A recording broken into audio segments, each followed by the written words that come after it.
The problem with IKEA is that these severed ears are everywhere.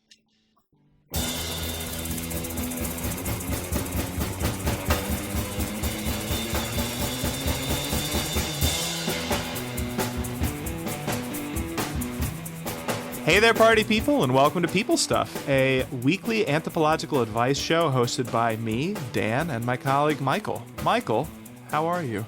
I'm doing good, Dan. It's a rainy day in LA. Nice change in the weather. Other than that, everything's going well. How are you doing? I'm all right. There was an earthquake here the other night, too. But come on, you're in LA. It's an earthquake. What is it, a Tuesday? Yeah. No, it was Sunday night. But yeah, same idea. Yeah, Sunday scaries. Sunday scaries. So yeah, people stuff. Remember, we're anthropologists. We know stuff about people. Yeah, people stuff. This week we're taking on IKEA breakups, that big question that everyone is obsessed about, whether you should make your bed, and the etiquette of displaying an urn in a house that isn't yours. But first, we look at something that's caught our eyes this week. It's what fresh hell. Michael, what's on your mind? Do you know about the Great Chicken War of the early 1960s? No, I don't. Okay. This was in parallel with the Vietnam War? Was there a chicken draft? It was the last European war after until the Ukraine War. But what happened was in the early 1960s, the U.S. poultry industry, as you might imagine, was producing a ton of poultry, right, on the back of hybrid chickens and massive consolidation in the farm sector, right? So they're just producing tons and tons of identical sized chickens, which are perfect for frying. And they had a wonderful trade shipping these things to post-war Germany and post-war Netherlands, right? Really cheap. And so what happened was the EEC, which is the precursor organization of the EEU, slapped it was like a 50% tariff on these chickens. So the price of imported American chickens was then greater than domestically produced German chickens. And so in response, what the U.S. did was slap a tax on a class of trucks called light trucks. You probably don't. Oh, yeah. You probably don't see these in the U.S. very often, but it's like a Mercedes Sprinter van, a Ford Transit van. You really didn't see them until like Amazon started buying them up for delivery vehicles a lot, right? Like you go to Europe and you're like, Mercedes makes a pickup truck? Yeah, exactly. But you'll never see it in the U.S. And it's because of this chicken tax of the 1960s. It's a result of this chicken war of the 1960s. Because I think the tariffs on U.S. poultry actually went away, but now Europe won't import U.S. poultry because U.S. poultry is chlorinated, right? Dipped in. That's the big. I keep going to the grocery store looking for the chlorine chicken, but I never find it. That chlorine really gives a kind of umami taste to the chicken. I hear. But anyways, the tariff on light trucks never left. It's still on, and so. So that's one reason Mercedes has an assembly plant. I think it's in South Carolina where they just assemble Sprinter vans in the U.S. That's so funny. They ship the parts and they assemble them in the U.S. It's just to get around this tariff. Yeah, because you can't import a car. Like Ford ships its transit vans from Europe to the U.S. without seats because then it's a van. And then they put the seats in. Volvo actually will pay you to fly business class to Stockholm. To buy a Volvo there, you ceremonially drive it a little bit, and then it becomes a used car and can be shipped back to you without tariffs. And so depending on what the ambient shipping costs are, it's actually cheaper to have you fly business class to Stockholm, take possession of a brand new car, and then ship it back to the United States than to import it. It's really some crazy shit. And like, I don't like economists, but they have a point about the insanity of this tariff stuff. I mean, from my perspective as a cultural anthropologist, what's fun about the tariff is just the weird, unanticipated, weird shit that happens because of tariffs, right? Well, it's like you get the ship of Theseus question. Yes. It's like, at what point is this a car? Exactly. Right? Exactly. I have a wheel. Does that count as a car? No, it's a part, right? I have a suspension. I have a brake pad. I have an oil. Like, are these cars? Well, if I put them together, what if I put 3 in a box? Is that a car? Exactly. And like, what about 3.5? That's it's a great way to spend time. No, it's great. It's great. And so this is like this Mercedes Sprinter van thing comes to a head as they get popular in the run-up in 2018, 2019. They get popular as like conversion vans for RVers or van life. Yeah, van life people Don't date going. yourself, Michael. It's van life. Van life. It's too late to not date myself. I give up. Yeah, van life. All these van life people start to buy them up, but there's a shortage because they have to ship them in and assemble them. And they assemble them like I think it's like a small 10,000 square foot warehouse in South Carolina or something. They can only do a few. And so when the pandemic hits, like the price of Sprinter vans shoots up like 50 or 60%, right? Yeah. I know a guy who got the last one assembled in the US before they stopped shipping parts over from Europe. The king of the van life. It was in the low six figures at that time he paid for it. It's like, just because, yeah, it was the last one and the price just kept going up and up and up and up and up, right? Because we couldn't get it. By the way, South Carolina, Tennessee, Alabama, like all of these factories from ostensibly socialist Europe are being built in the American South to avoid unionization. Oh, that's obvious. Yeah. Good work, guys. Good work. Good work. It's the Bavaria of America. Yes. Volkswagen, BMW. Danke. Danke for debt. Speaking of globalized production and IKEA tariffs, I've got our first question for us, Michael. Hey guys, long-time listener, first-time caller. So my girlfriend and I are moving in together. We're both 24. And not only is this the first time we'll be living together, it'll be the first time either of us have really had our own place. I was feeling great about everything, moving in, new life, all that, until we went to IKEA. We'll be moving in the first of the month and we're getting ready. We figured we'd go and pick out some stuff, maybe have it scheduled for delivery. I thought we were both excited about it all and we were on the same page, but it just felt like every room we went in, every display we saw, we just couldn't agree on anything. By the time we got out of there, we were fighting. It was just awful. We ate our meatballs in silence. Is this gonna work out? Sincerely, flat packed and laid out. All right. IKEA. Going to IKEA with someone you're going to move in with. How do I describe this? How do I describe this experience? Do you know the opening scene of the movie Blue Velvet? The Kyle MacLachlan character is walking through this, Jeffrey, he's walking through suburban bliss, right? Just this beautiful lawn, white picket fences, big houses, saying hello to everybody. He's walking across a lawn to someone's house when he spots a severed ear on a perfectly manicured lawn. He then discovers this parallel world that exists alongside the suburban splendor. This is what IKEA is the severed ear. Yeah.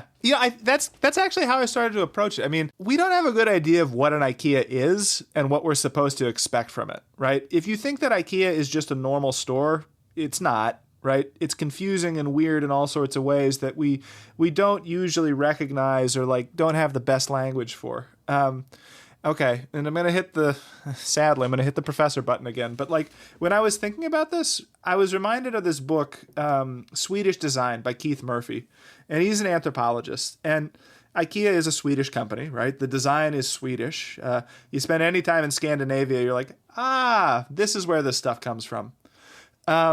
And, the history of IKEA is interesting because it grows up with the welfare state in Sweden. And this idea that you want to have inexpensive, well-designed furniture for people of limited means so that they can have a nice home to live in, so that they can share in some of the fruits of capitalism, right? You don't want to have a communist revolution because you have very nice chairs and waste paper baskets, right? It's a labor peace kind of thing, whatever.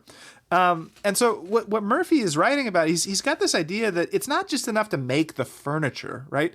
You have to make a lifestyle or an image of what your life could look like.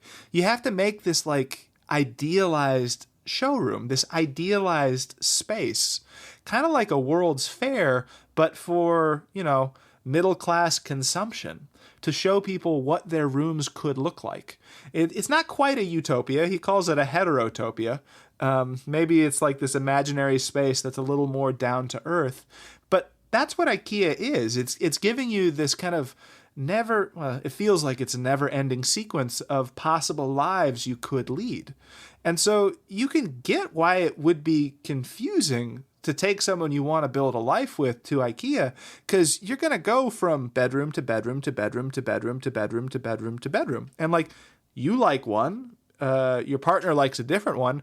How do you solve this? These are completely cohesive fantasy lives that you're selecting between, right? You're not picking one bed versus one armchair. You're picking the whole gestalt of your life. So I mean, I don't necessarily have a solution for flat packed, but like that's my starting point, right? There's something really weird going on with IKEA. I mean, maybe you get this to a lesser extent when you go to other stores, but like when you go to the grocery store, you're not being assaulted with like 10 different versions of home life for yourself. Oh, really? Have you walked down the cereal aisle lately? I mean, I take my child to the grocery store and I am confronted with multiple cascading and overlapping versions of the ideal breakfast. I mean, domestic splendor indeed. Yeah. My kid just wants bananas. Wait a few years. That's all I can say. Okay. I mean, a heterotopia. Okay, it's like let's see, what is a heterotopia? It's like when you go to the Natural History Museum and you see the animals in the exhibits, right? And you see them all, and you're looking at them, and you think, oh, I could live in the desert, or I could live in the mountains, or I could live in the savannah, something like this. A heterotopia, where you're invited to see yourself. I don't know. It just seems so. I don't think so, Dan. I don't agree. I think IKEA is a lot more malicious than that. So the heterotopias are all these generic paradisical things, and you see something more. You see the ear. You see the chopped off ear. When I go to IKEA, I see the chopped off ear. Yeah, I'm gonna. I shouldn't do this, but I'm gonna counter with another suburban story. Also an LA story, John Cheever, right? You're invited like a character in a John Cheever story to wander through these series of domestic adventures which come to us as consumer fantasies. I mean, I would ask to the writer, I mean, can any relationship survive a confrontation with an idealized version of itself? I'll counter with a different theoretical take on IKEA. What IKEA is an example of the carnivalesque. At IKEA, your existing domestic relationship is destabilized or reversed, thrown into question, right? The normal world dissolves in IKEA, and this is part of the design of the store. It's a labyrinth that you enter into. And what is a labyrinth? Something you wander around in and enter a meditative state in, right? The normal world kind of dissolves. The everyday world of domestic life dissolves, and we find ourselves kind of this unexpectedly in this world where seemingly anything is possible, right? I mean, this is the tyranny of all these choices. Anything is possible. You know what else is possible in the carnivalesque? Rethinking your relationships with not just your home, but those that you go to IKEA with, those that are close to you. Uh-oh. Have you ever been wondering? Have you ever been to an IKEA? Been wandering through the I'm just going to call them the exhibits in IKEA, and sat on a couch, and you're like, this is a great couch. I really like this couch, and the person you're with does not like the couch at all. Has that ever happened to you? I think it's happened to you. Oh, it's definitely happened to me. And then maybe. I'm not saying this has happened. I mean, I can see why you might think it has, but I couldn't possibly comment. Then someone else comes and sits on the other end of the couch, and she's like, I really like this couch. And like, yeah, I really like this couch too. And what's worse, the carnivalesque element is that it enters in your mind. It enters into your mind the possibility of, actually, you know what's great about this exhibit? No. This is not a mental thing. This is where IKEA fucks you up, because you go to the Natural History Museum and you don't get to go into the gorilla diorama and hang out with the gorillas and see how it goes. When you're going to IKEA, you're invited to enter the diorama and play act like you're there. That's the evil genius of IKEA. You are the animal. You are in the diorama. You are both observing people in a diorama and in a diorama yourself. But yes, tell me more about this couch. Well, okay, you sit on the couch, and then someone else sits on the couch, and a quite lovely person sits on the couch, and you kind of get the thought in your head, actually, it's kind of nice to sit. I like this couch. I like sitting on the couch with this person. It's quite nice to sit on the couch with this person. Maybe you think like, oh, yeah. Other possibilities raise and you come to mind. And I think this is what happened to flat packed and laid out. Yeah.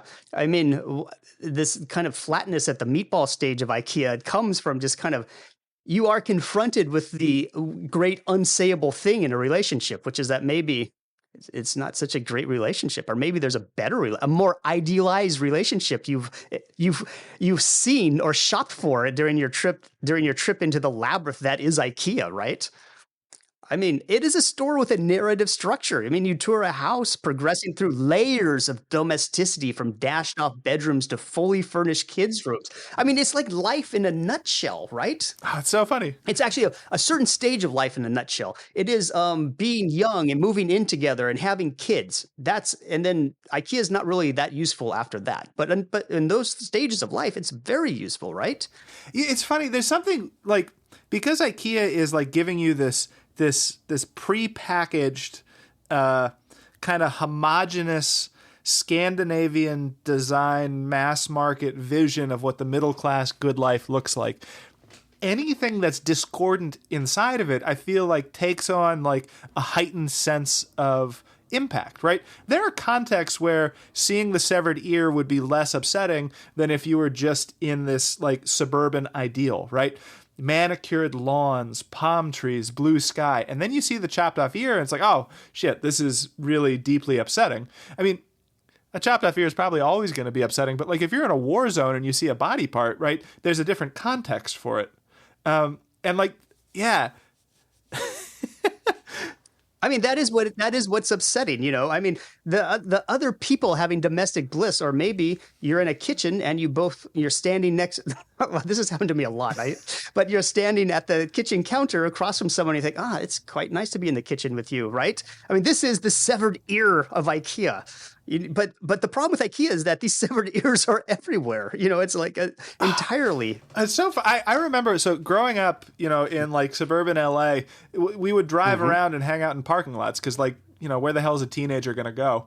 And like, you know, you'd just be driving around these suburban streets. Everything looks very similar. Tract houses, low-slung buildings, stucco, all this kind of stuff. And then one night we I don't know why, but like we were on the side of the road. I think it was in front of a porn studio because it was the San Fernando Valley and like what else was going on there. And like, right. I don't know, midnight, and we see this cooler on the side of the road. It's just like a cooler. And we pull over and it's filled with fish heads. And it's taken on like a mythical significance in my memory. Yeah. Even though it's a cooler full of fish heads, but given the context of just absolutely nothing going on, just the banal endlessness of the streets and the tract houses and the porn studios and the tract houses and then a cooler full of fish heads. Like, what the fuck is that doing there? I mean, that's the carnivalesque, right? That's the carnivalesque at work. Yeah. So this is our guy's problem. He's encountered a normal disagreement over a couch, but he has done it in the context of the IKEA, where everything is heightened because he's in this fantasy land of the 7 different futures he could have. Everything is turned upside down. The world is turned. He's had this disagreement over a couch during a carnivalesque time when everything is up for grabs. This is the danger of the carnivalesque. All social relationships are up for grabs and subject to change during the carnivalesque. That's why you should not go to IKEA, right? I mean, and the very worst part of IKEA is that after you leave the carnival, if you survive it, then you're transported back. Also, IKEA is a place where like teenagers and young people go to have cheap dates these days. Did you know that? Oh my God, yeah. So in my neighborhood in Copenhagen, they built an urban IKEA, right? Like because it's Scandinavia, you can bike to the IKEA, and then I went in there the middle of the day one day to, I don't know, get a trash can or something. And I realized that like all of the students at the local high school were hanging out in the IKEA cafeteria eating meatballs. Like that's where the teenagers were hanging out.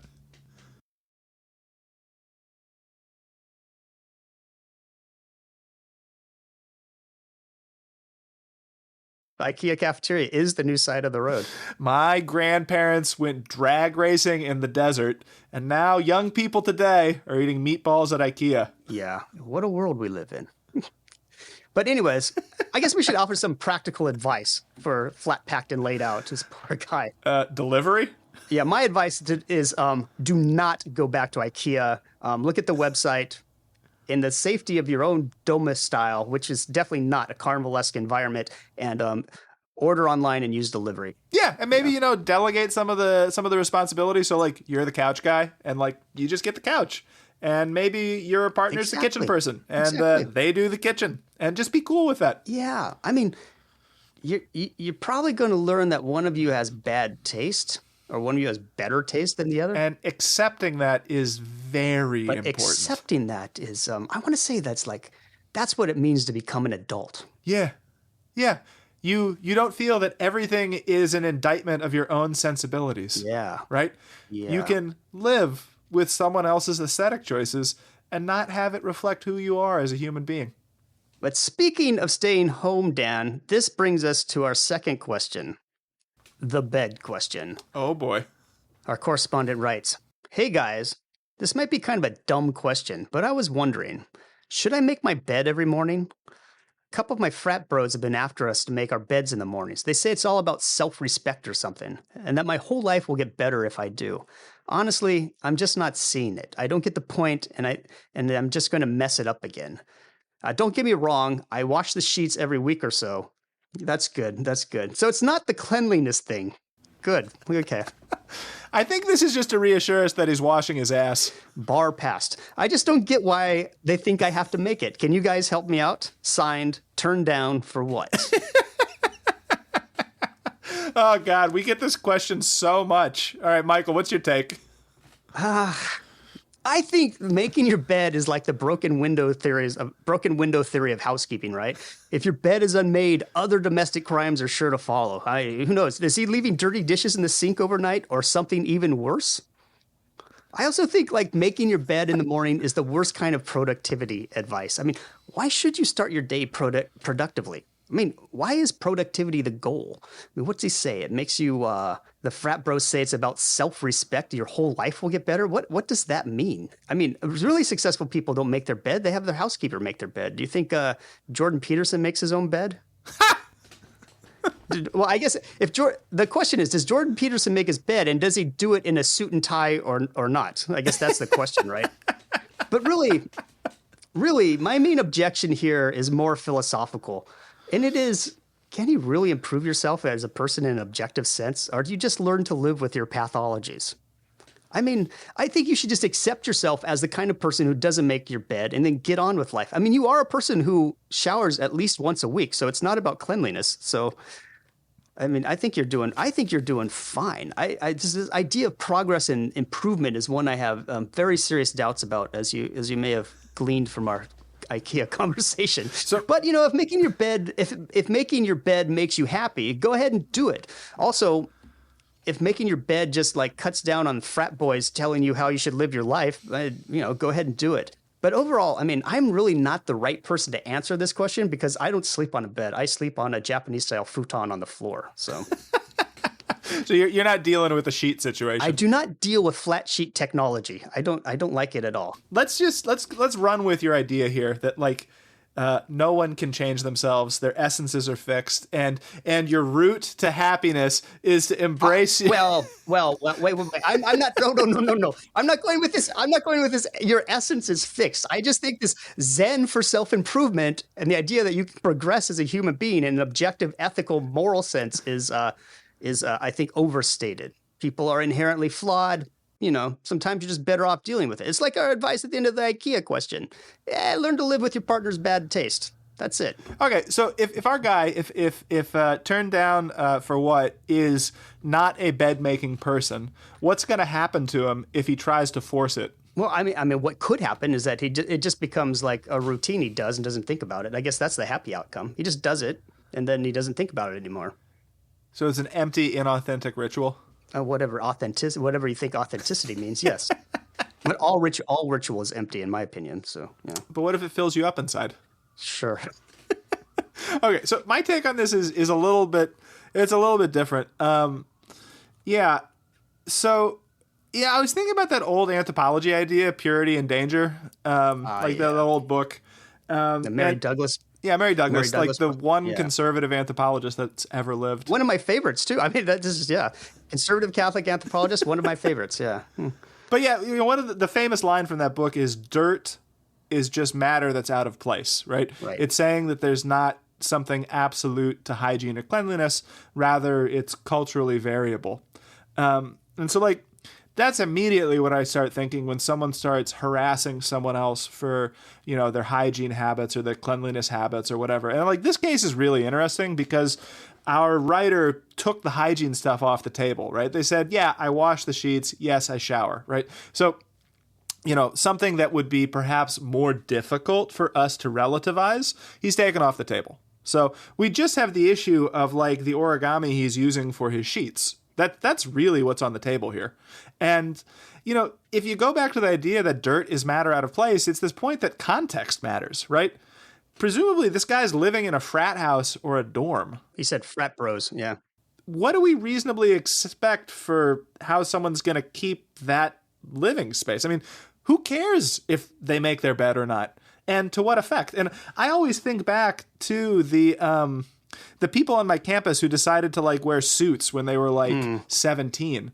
I mean, nothing looks weirder than a 17-year-old in a suit, particularly on a college campus. Like what? You've decided to be 45 at 17? Yeah. Like what is going on my campus? here? There's a bunch of student consultancy clubs. These students want to become consultants, and there's a week or two they're all in suits. And, yeah, I mean, it's like, okay, you're either going for a job interview, you're in one of these consultant clubs, or you really want to take away my civil rights. Like those are the three reasons that you see an undergraduate in a suit at this point. I agree with you, and I love Mary Douglas, and I do think she's correct when she says dirt is matter out of place. But I would say that the matter that's really out of place here is, why is he living in a frat house? Why is he a member of a... That's really his problem. It's more of a social problem than and clearly he's got some different sense of like how this should look than his frat bros. But I mean, maybe it's just fun. I don't know. That's fine. I guess that could be.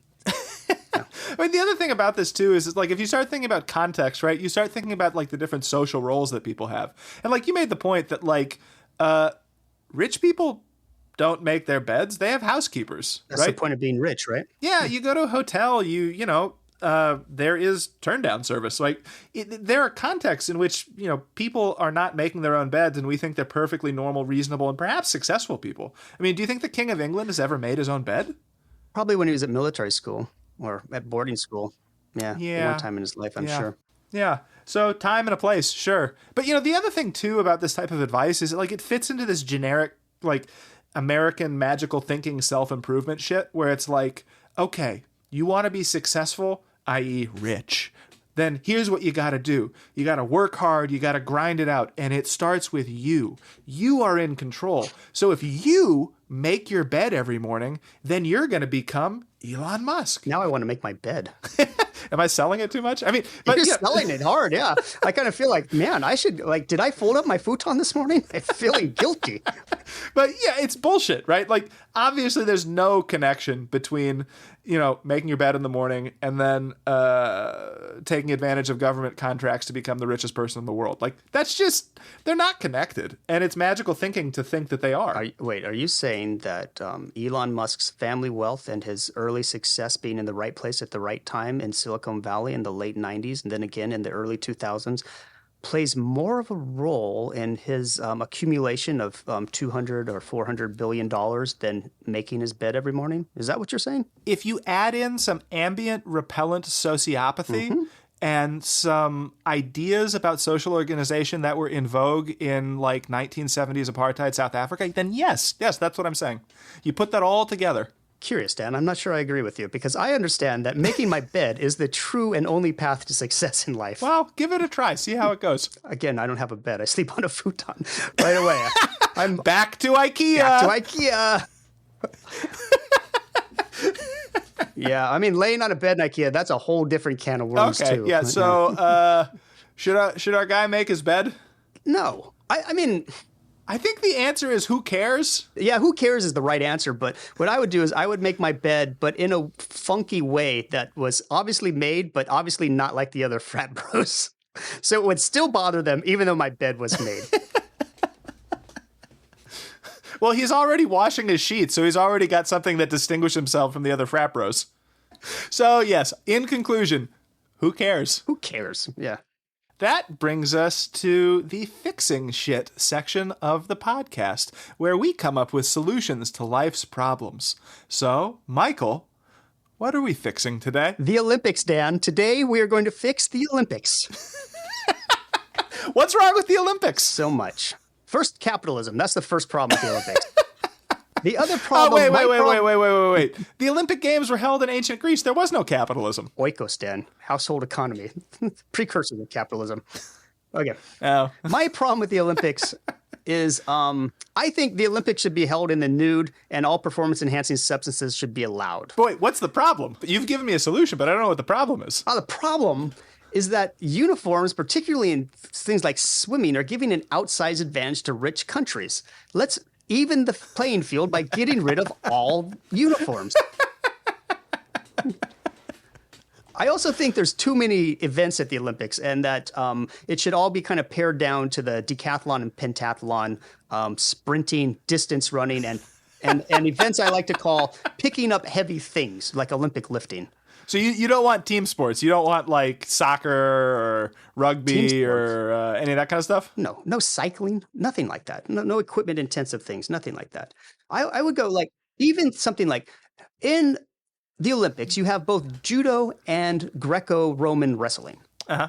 These are both wrestling disciplines in which you try to throw your opponent. One, you wear a gi, this uniform, and the other, you wear like a spandex. I would simplify this to just nude Greco-Roman wrestling.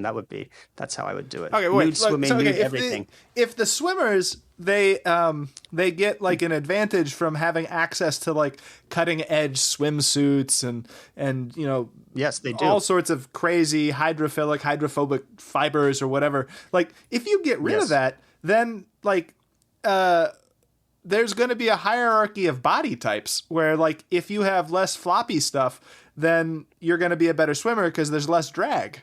So be it. Is this what you want? I haven't given it that much thought, Dan, honestly. But Michael, I'm going to overcome first time ever coming out on this podcast against floppy stuff. Not coming out against floppy stuff. My God. Well, let's get to the second part and the secondary and tertiary part of fixing the Olympics. Okay, Michael has become embarrassed by floppy stuff. No, I haven't. I've never thought anyone would put the pinnacle of human performance in such a way. Well, Phelps, you would have won, but for the floppy stuff. Floppy stuff. I have a plan for getting around this. My plan is that all athletes should have to participate in two distinctly different events. So there's no specialization anymore. Okay, so you just want an all-around athlete, someone who can swim that's why and run. The decathlon or pentathlon is like the pinnacle of achievement. Your Olympics would be over in an afternoon. Like a week. Why should they go on for like 3 weeks? It's just for television ratings. That's the only reason. Okay. But the other thing, you want all the athletes on drugs? I think that because it's about human performance, this is what it's about. The pinnacle of human performance, all performance-enhancing substances should be on the table. So wait, can I like drive a car for the 100-meter dash? You cannot, but you can inject yourself with whatever you want right up until the gun goes off. Why can't I use a car? Because it's equipment, Dan. So's the drug. No, I'm going to say, look, the problem is that the current testing policy is inadequate to the problem of catching cheats. So why not just open the floodgates? Okay. I see you're going to be a university administrator in your next career stage. Will athletes die on the field? Yeah, quite possible. Quite possibly. It's quite possibly there will be deaths at my Olympics. A sort of deep play, let's call it, with human performance, right? Well, stakes are very high. There you have it. Michael has fixed the Olympics by killing the athletes. If you die, you're disqualified. Sic transit gloria. I don't even know what I'm going to do about the Winter Olympics, which is an Olympics that's entirely dependent on equipment. I guess you body ski down this. I have no idea what you do. Well, yep, Michael's fixed the Olympics. With that, we're going to take a break now. And when we get back, we've got one more burning question.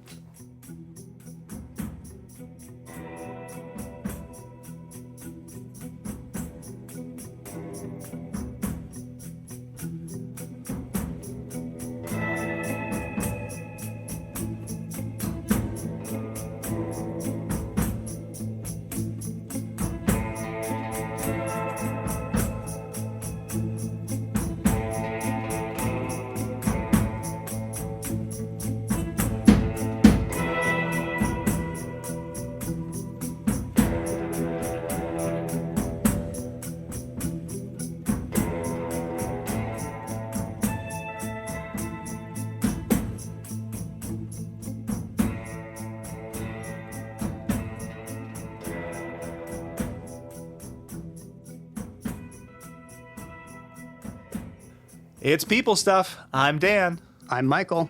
Here's our last question. Correspondent writes, I've got a bit of a delicate question for you guys. Growing up, it was just me and my mom.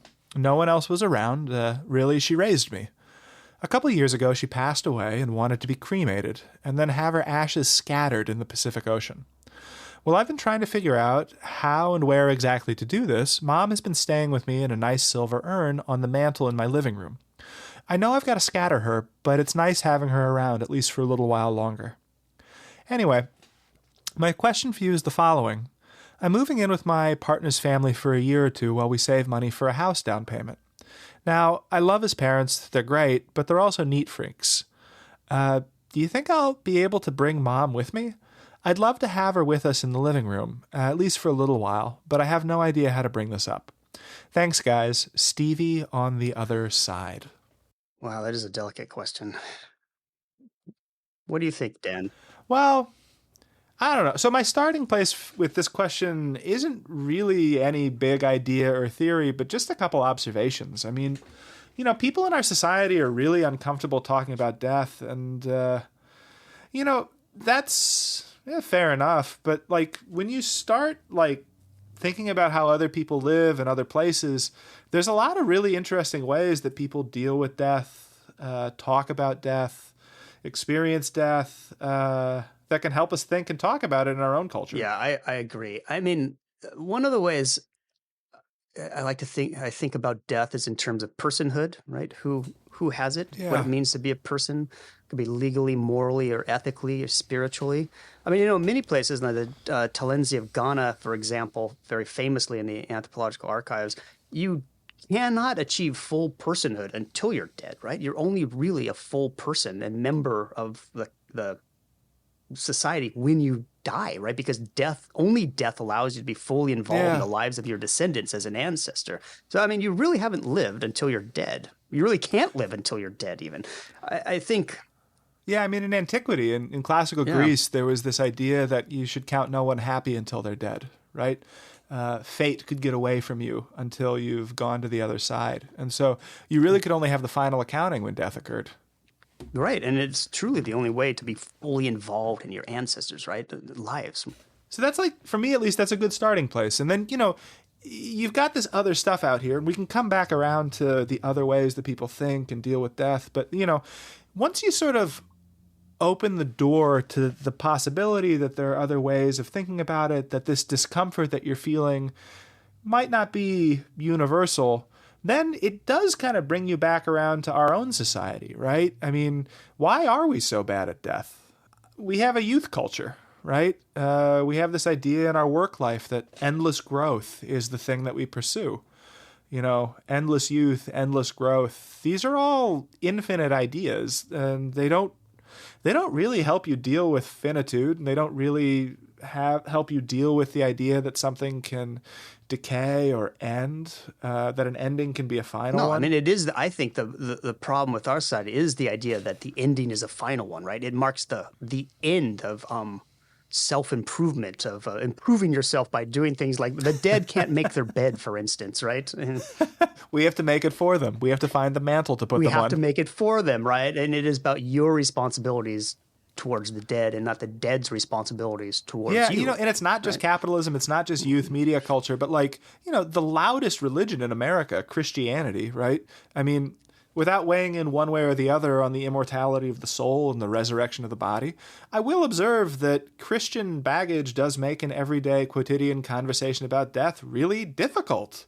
Why talk about death if you're going to live forever? Why talk about death if someone's just going to bring you back? I mean, again, not weighing in on the truth or the falsity or whatever, but that's floating around out there, making it difficult to have these conversations. Yeah, these conversations do get really, really hard. My paternal grandparents, who were children of the Great Depression and therefore misers, were both cremated instead of buried.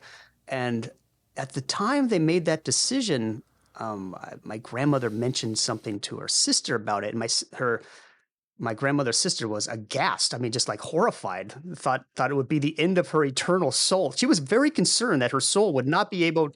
Yes, that her soul would not be able to ascend from her body and go to heaven if she was cremated. So she was condemning herself to the future in This hell. is that medieval scholasticism stuff, right? Like if you could Yeah. imagine a human being that only subsisted on eating the body parts of other human beings, when the bodily Hmm. resurrection came and everyone got their body parts returned to him, what would become of that cannibal? Yeah, precisely. Precisely. Yeah, I think one of the I things, mean, though, the discomfort that you're describing that your family members had about people getting cremated brings up an interesting thing. I mean, what they're really worried about is like, okay, if you get cremated, then you don't get to go on to whatever the next thing is, and you don't get to participate in social life with us, right? You're gone. You're not a part of the family anymore. okay. But in the case of my grandparents, that is literally and structurally true because of the organization of the cemetery. I grew up in a small town in Central California, and I go there. Sometimes I go to the cemetery with my mother, my father, see all the relatives. I mean, I know more people in the cemetery at this point than I do living in the town. Just people have moved out and stuff. I mean, I must have 20, 2 dozen, 3 dozen relatives in that cemetery at this point. I So mean, this is just an aside, but like that is going to be the fate of all of these social media platforms. They're going to hit a tipping point where there's way more dead people on them than there are living people on them. no doubt about it. There's going to be these dead AI avatars. Is just going to be social media will go on into perpetuity.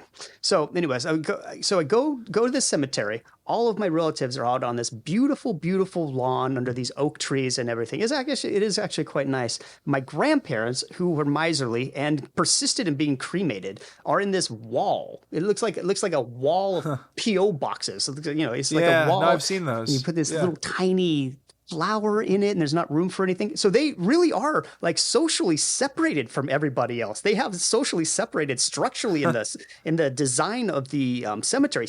Separate Yeah. themselves from everyone else, and it is very jarring to like the wall is surrounded by. This is the worst thing about the cemetery. There's literally a parking spot right in front of it. I'm not 2 feet from it. You pull up like 2 feet from it. It's like a drive-through cemetery or something like that. It's like so depressing. The sacred and the The profane. sacred and the profane. We go back to Mary Douglas. My Yeah. grandparents are dirt out of place when I go to the cemetery. That's how I experience it them. But Yeah. One of these this conversation is it's bringing me back around to this thing that I think is common across a lot of other societies when like you look at how they deal with death, and it's like how do you integrate the dead person, or how do you keep the dead person in social life? How do they continue to be a member in good standing? And like when you start looking at some of the customs or the rituals or the practices that might seem a little bit strange to us, that's often what's undergirding it. I mean, one of the most striking ones and this is a famous case in anthropology, but the Yanomami of the Brazilian and Venezuelan Amazon, famously, there's a lot of other stuff going on with this, but at some point in the mortuary process, people are cremated, they're mixed into a fermented banana soup, and then everyone eats it. And again, there's a lot going on here, but part of what's going on is how do you keep the spirit of the person in the community, right? How do you reintegrate them? How do you keep their essence there even though they've died? I mean, a kind of a funnier example, in the pre-Columbian Andes in the Inca Empire, there was this idea that the dead were mummified and then kept around as active participants in statecraft.